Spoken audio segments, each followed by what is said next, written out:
আমার এই জীবনে কত বন্ধু আসছিল, কত বন্ধু গেছে বলার বাইরে। কারণ যখন টাকা ছিল তখন সব বন্ধু ছিল, আর কিছু বন্ধু আছে আর কিছু বন্ধু চলে গেছে। আজ প্রবাস বলে কোনো বন্ধু খোঁজ খবর নেয় না, এটাই প্রবাসের নিয়ম, বুঝতে পারছেন? প্রবাসে যখন আপনি সবার সাথে ভালো আচরণ করবেন, সবাই আপনাকে দেখবে। আর সবচেয়ে কথা হলো, বন্ধুরা কিসের জন্য ফোন দেয় জানেন? মানে আপনার কাছে কল দিব যখন টাকা আসেনি, বন্ধু থাকলে কিছু টাকা দে, পরে দিন।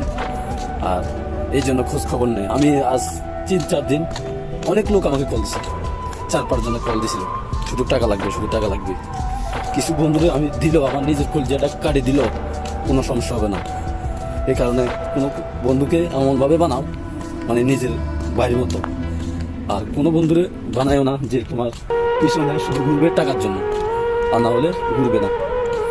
এটাই প্রবাসের জীবনে কেউ দুঃখ বুঝলো না।